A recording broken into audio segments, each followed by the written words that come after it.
Здымачны працэс распачаўся каля сярэдняй школы нумар 5 імя Олега Кашавога ў завадскім раёне горада Мінска. Па сюжэце маладая настаўніца трапляе ў аграгарадок, але для першага здымачнага дня была абрана сталіца. І вось якраз прататыпам мясцовай школы выступае згаданая навучальная установа. Такое адчуванне, што там ідзе жыццё ў вокнах, дзе ўсе за ўсімі падглядаюць і ўсё ведаюць.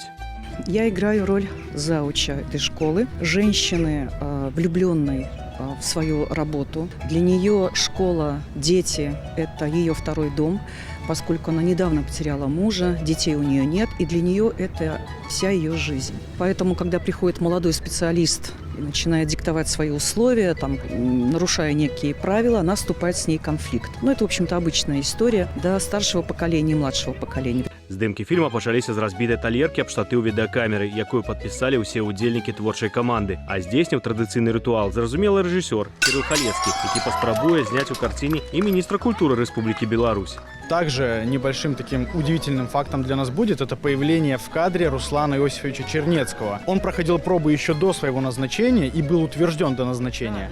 И поэтому для нас стал такой небольшой вопрос, а будет ли он вообще сниматься. Роль небольшая, эпизодическая, но очень яркая в его характере и типаже. Он подтвердил свое участие в фильме, поэтому мы очень ждем этого съемочного дня. Он выпадает на май, на солнечный. Галоўную роль у стужцы выконвае выпускніца Беларускага дзяржаўнага універсітэта культуры і мастацтва Ірына Мароз, якая зараз служыць у тэатры студии киноактера.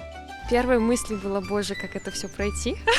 Все-таки роль главная, большая, и она достаточно значимая. Вторые мысли были, боже, как сработаться со всеми детьми. Все-таки разный возраст, у каждого свой характер, свои какие-то потребности, и их надо все учитывать даже во время процесса.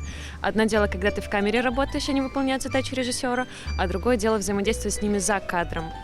Ірына Мароз плануе задзейнічаць у стужцы і сваю 4-гадовую дачку, а яе гераіні, ураджэнцы сталіцы, адразу даюць класнае кіраўніцтва ў 11 класе. І яна сутыкаецца ў 24 гады не толькі з рэаліямі вясковага жыцця, але і 7-11-класнікамі, ролі якіх граюць хлопцы і дзяўчаты ад 15 до 19 гадоў. Ці ўдасца ёй справіцца з праблемамі кожнага з іх, даведаемся падчас прэм'еры.